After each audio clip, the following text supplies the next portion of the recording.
Oh, thank you. Hi, everyone. It's day one. It's day one, and you're now responsible for every piece of design that comes through the company. How would you feel? Daunted, excited, scared, motivated? All these things. It's pretty normal starting any new job that you're going to have these feelings. So where do you start? I'm going to share my experience of being a design team one, more specific, more specifically, the first 12 months of working in a startup. It's been nearly 5 years since I've been in this job. And some of the foundations that I've been doing since then is still there, but the way we work today is not the same. It's better.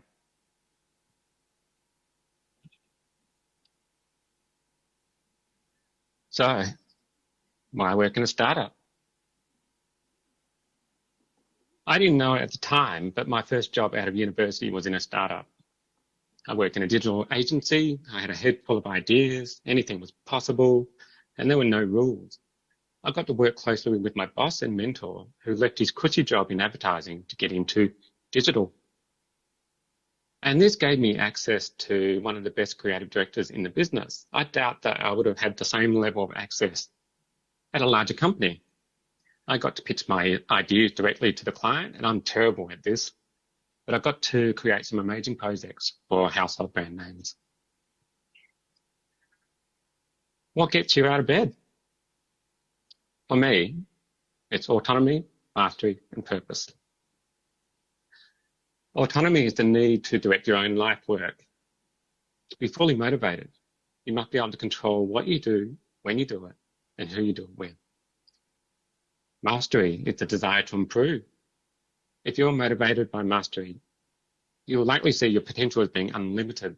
You'll constantly seek to improve your skills through learning and practice.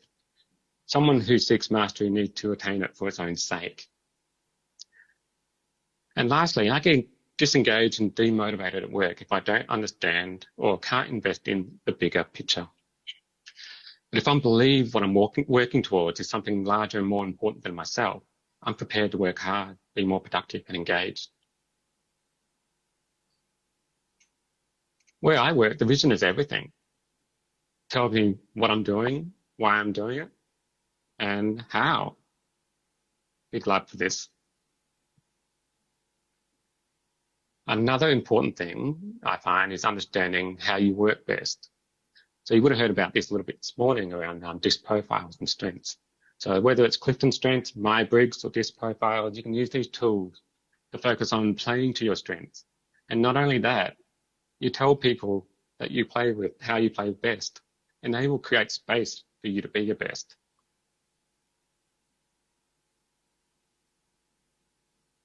In my first job, I did everything: annual reports, television commercials, coding, copywriting, animation, video codec compression, which is just weird. You have to be open to working on anything and everything. Having an appetite for learning new things is super valuable, and you'll be stretching yourself constantly. But be careful, taking on all these responsibilities can lead to burnout. And a piece of advice for the 21-year-old me starting my new job today: pace yourself. And to be clear, I still do a lot of this today, and it's what I love about my job. What culture do you want to create?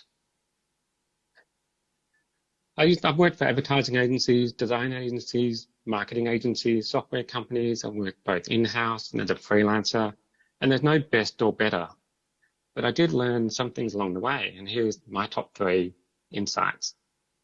Number one, a mysterious stakeholder tanks your project just as when you think you're done, every single time.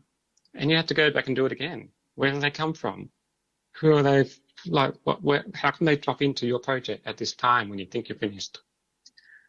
Number two, nobody has an opinion until they see the real thing. And number three, deadlines are always movable.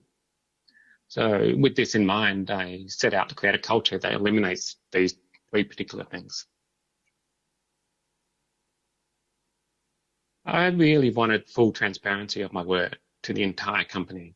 So how did I do that? I set up a Slack channel that pushed every design update into a real-time feed.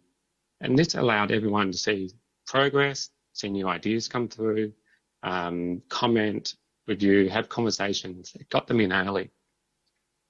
It was a completely open door policy on design.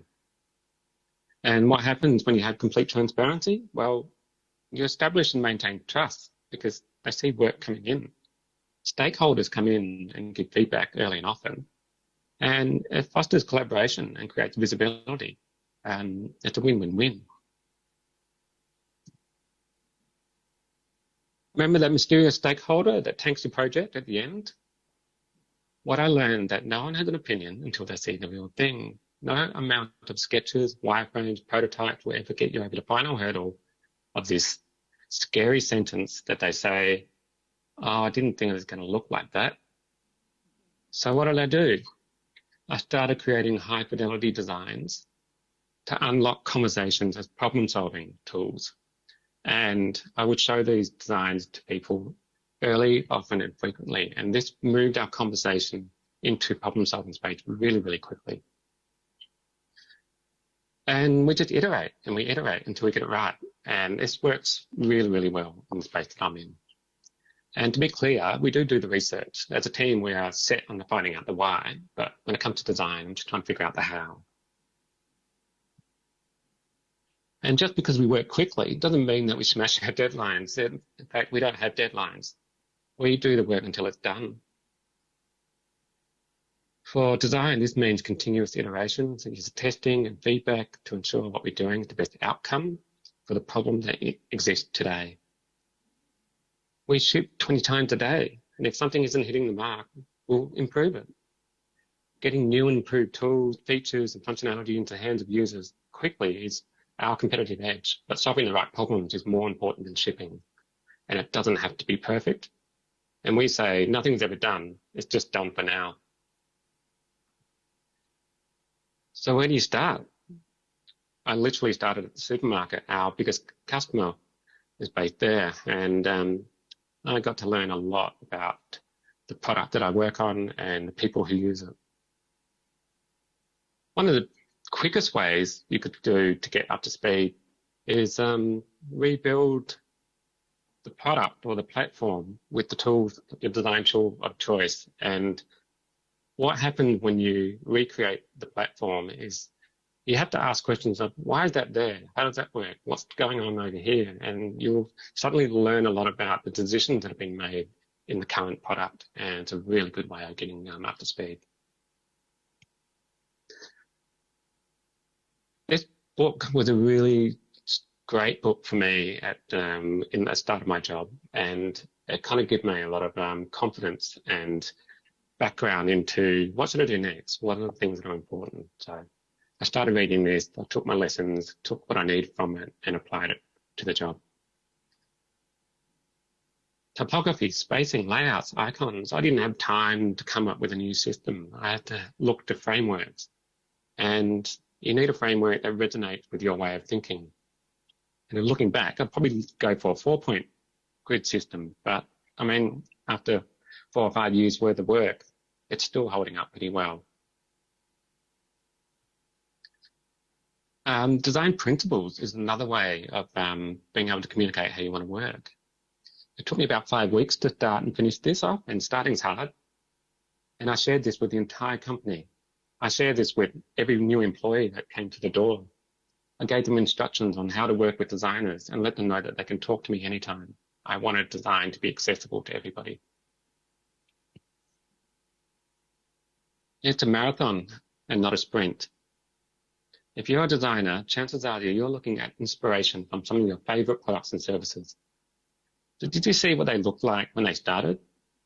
Startups have to juggle time, money, and people. Your product doesn't have to be amazing on day one.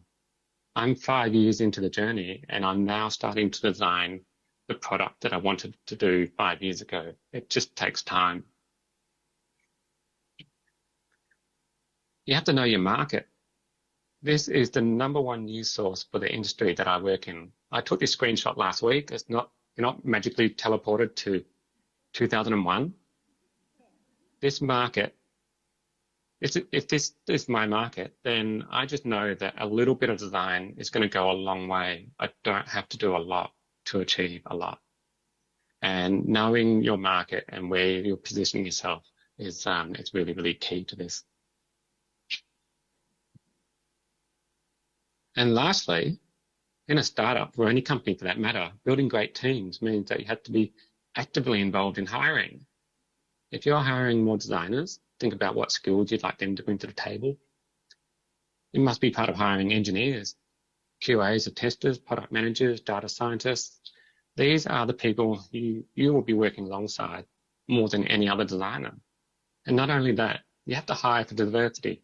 Diverse teams are rich with perspectives and the ways thinking and working, and they bring so much more to the table.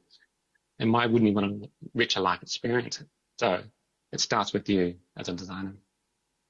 Thank you.